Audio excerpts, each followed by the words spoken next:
उर्मिला, मानवी, श्रुति, कृति, इस घड़ी में आशीष का कारण?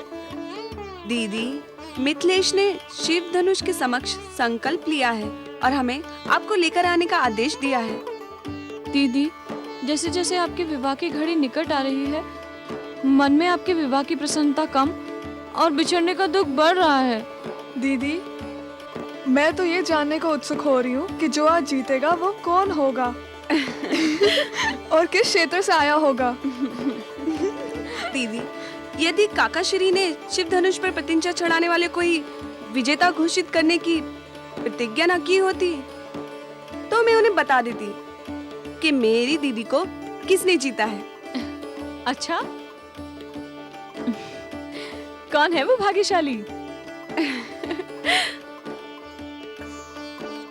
अयोध्या नरेश दशरथ के ज्येष्ठ पुत्र राम। हाँ? हमारी दीदी को आज ही उनके दर्शन हुए हैं और जब से इन्होंने उनके दर्शन किए हैं स्वयं ना जाने कहाँ खोई रहती हैं। पर अब न जाने क्या होगा। होगा क्या?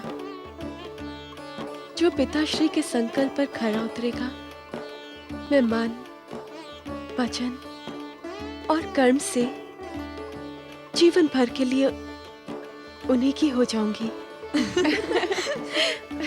दीदी, इसलिए तो आप हमारा आदर्श हैं और सदा रहेंगी।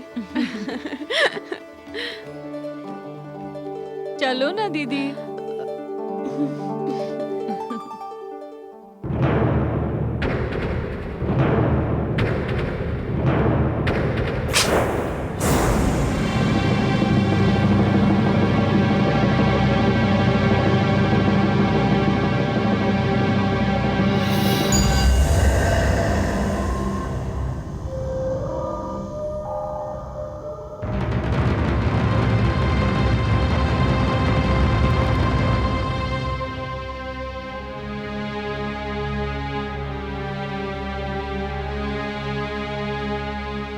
किसी अभियान पर जा रहे हैं लंकेश?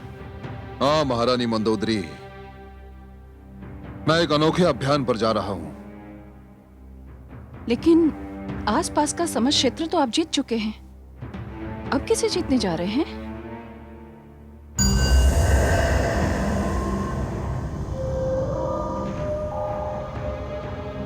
एक मानव पुत्री को। मानव पुत्री? हाँ महारानी मंदोदरी, आज मिथिला नरेश जनक की पुत्री सीता का स्वयंवर है और मैंने प्रण लिया है कि मैं सीता को जीतकर लंका लाऊंगा। नहीं लंकेश, ये विचार भी मन से निकालकर फेंक दीजिए। महारानी, यदि आप इसलिए सिहर उठी हैं कि सीता की लंका आ जाने से आपका पटरानी का पद छिन जाएगा, तो आप निश्चिंत रहें, ऐसा नहीं होगा। सीता के लंका आ जाने के उपरांत भी पटरानी आप ही रहेंगी। ईश्वर की सौगंध, मुझे अपना पद छिन जाने की तनिक भी चिंता नहीं। तो फिर क्यों रोककर मेरा समय नष्ट कर रही हैं आप महारानी मंदोदरी? आप भूल कर रहे हैं, आपने ब्रह्मा से वरदान मांगा था कि मानव के अतिरिक्त आपको कोई मार न सके। आपको तो मानव की छाया से भी दूर रहना चाहिए, क्योंकि मानव ही आपके विनाश का कारण बन सकता है। मेरा विनाश, लंकापति रावण का विनाश, ये आप किसकी बातों में आ गई है महारानी? मैंने तो वरदान लेने के लिए वो बात मान ली थी। सत्य तो यह है महारानी मंदोदरी कि मैंने स्वयं ब्रह्मा को छला था। आपने ब्रह्मा को छला था? हाँ, छला था महारानी, मैंने ब्रह्मा को छला था। तनिक सोचिए महारानी, जिस लंकापति रावण को, स्वर्गाधिपति रावण को देवता भी नहीं छू सकते, उसे साधारण मानव क्या मार सकेगा? नहीं मार सकता। रुकिए महारानी मंदोदरी, यदि आप मुझे हंसकर विदा नहीं कर सकती तो मेरा मार्ग रोकने का प्रयत्न भी न कीजिए। मंदोदरी बहुविधि समुझाए, अभिमानी रावण न सोहाए। दशकंधर मिथिला प्रस्थाना, विधि का लेख को नहीं जाना, विधि का लेख को नहीं जाना।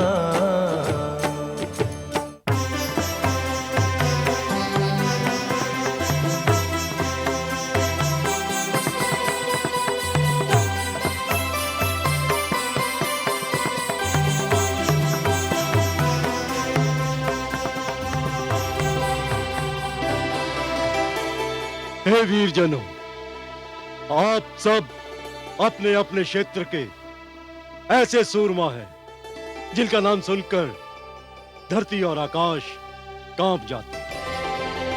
आप सब राजपुरुष हैं, क्षत्रिय हैं। आप सबको मेरा संकल्प ज्ञात है। भगवान शिव के इस धनुष को उठाकर जो भी वीर इस पर प्रत्यंचा चढ़ाएगा, वो ही मेरी सुपुत्री जानकी का अधिकारी होगा।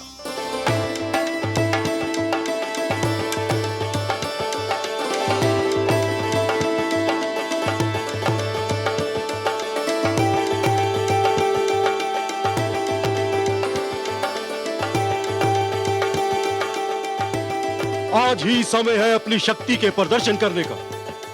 आज ही समय है अपने क्षत्रिय तप दिखाने का।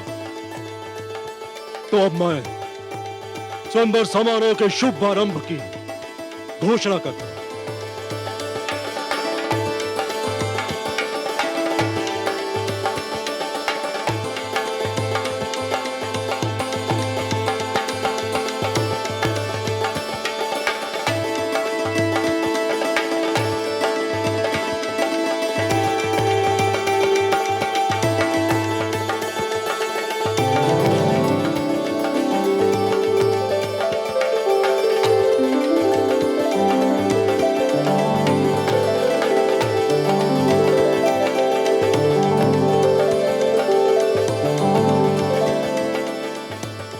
विदर्भ के राजकुमार वीरभद्र अपना शौर्य प्रकट करने आ रहे हैं।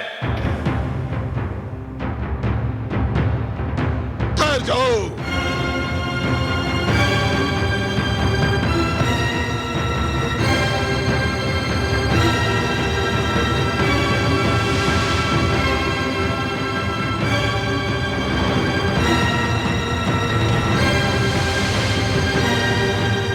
किसमें इतना साहस है कि लंकेश के रहते इस पवित्र धनुष को अपने पवित्र हाथों से छूने का दुस्साहस भी कर सके?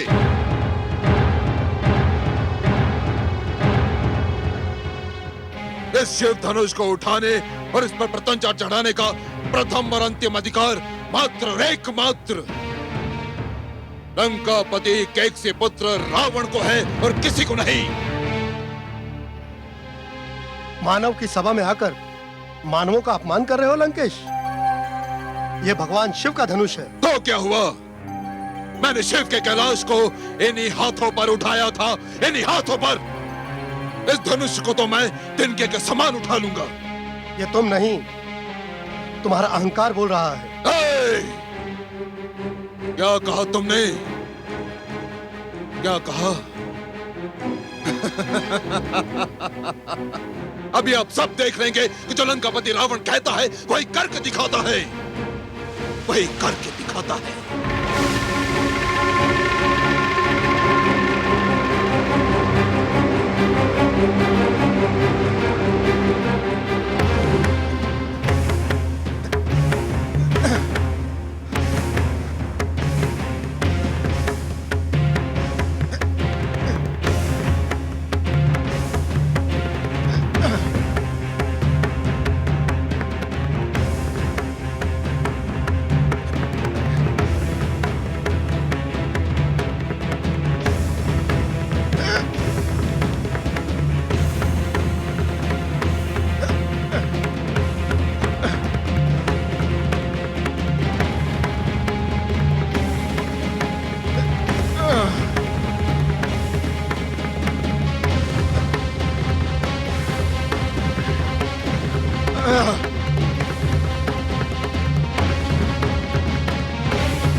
लंकापति रावण पर हंसने का तो साहस ना करो मूर्खो, अन्यथा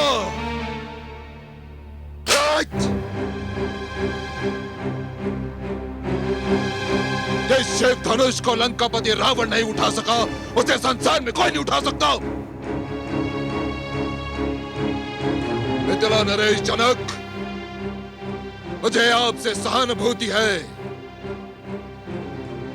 अशुभ बोलने के लिए क्षमा चाहता हूं, परंतु अब आपकी पुत्री सीता जीवन भर अविवाहित रहेगी, बिन ब्याही रहेगी।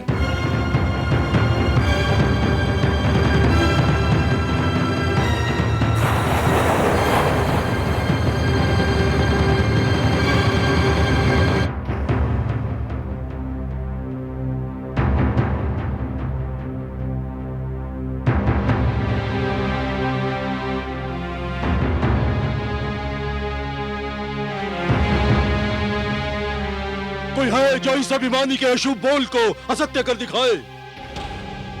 आगे बढ़ो वीरों और सिद्ध कर दो कि इस देश में वीरों की कोई कमी नहीं।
ये क्या अनर्थ हो गया?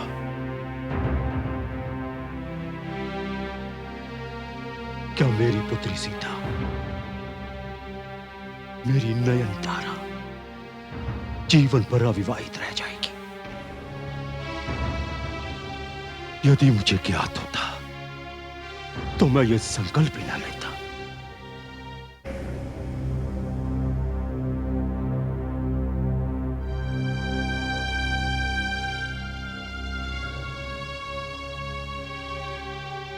इस शिव धनुष को मेरी पुत्री सीता बाल्यकाल में हंसते हंसते उठा लिया करती थी। उसे आज उसे कोई टस से मस भी नहीं कर सका। मुझे ज्ञात नहीं था कि यह धरती वीरों से रिक्त हो गई है। सभी क्षत्रिय नपुंसक निकलेंगे। बस कीजिए मिथिलेश, बस कीजिए।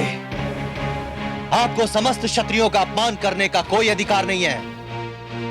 ईश्वर की सौगंध, यदि मेरे ज्येष्ठ भ्राता श्री राम और गुरु विश्वामित्र यहां नहीं होते तो मैं ये धनुष तो क्या हिमालय को भी उठाकर दूर फेंक देता। आकाश में कड़कती हुई बिजली को अपने हाथों में थामकर 2 टुकड़ों में कर देता। नभ में चलते हुए तारों को इन हाथों में दबाकर मसल कर रख देता। आपने क्षत्रियों का शौर्य देखा कहां है मिथिलेश? नहीं अनुज, मिथिलेश हमारे आदर योग्य हैं। उन्होंने जो कुछ कहा वो किसी को अपमानित करने के लिए नहीं, ये तो एक पिता की व्यथा है। क्षमा मिथिलेश।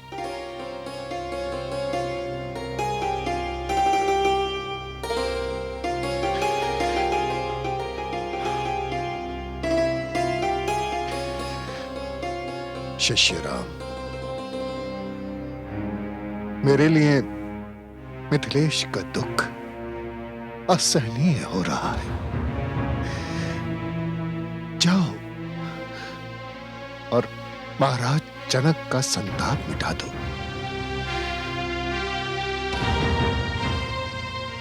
ये मेरा आदेश है। उठाओ धनुष और उसकी प्रत्यंचा चढ़ा दो। विजयी भव।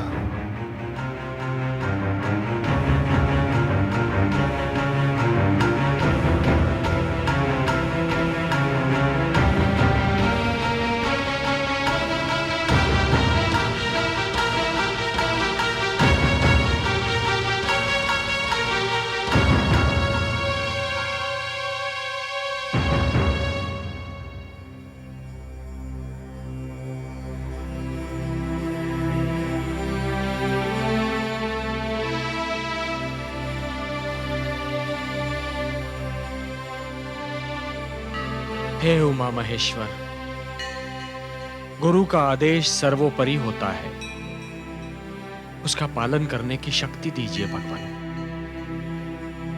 मैं आपके चरणों में आवाहन करता हूं कि मेरे मन की अन्य सारी इच्छाओं, आकांक्षाओं को त्यागने में मेरी सहायता कीजिए। हे हि गौरी शपिनाकपाणे शशांकमौले वृषभाधिरूढ़ देवाधिदेवेश महेश नित्यं ग्रहाण पूजां भगवन् नमस्ते।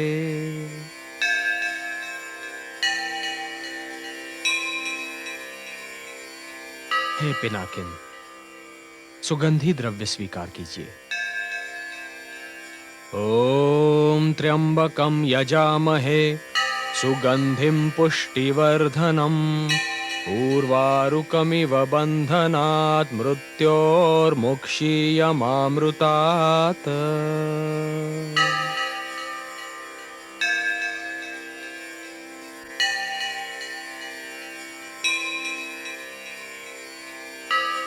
नीराजनं निर्मलदीप्तिमद्भिर्दीपाङ्कुरैरुज्ज्वलमुच्छ्रितैश्च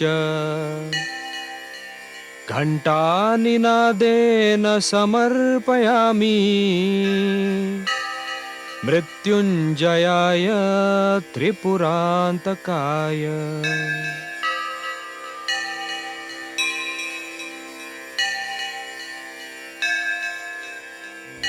हे विष्णुवल्लभ, हे अंबिकानाथ, हे वीरभद्र, शक्ति दो,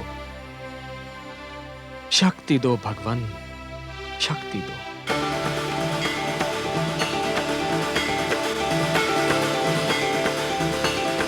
ओम नमः पार्वती पतये हर हर महादेव।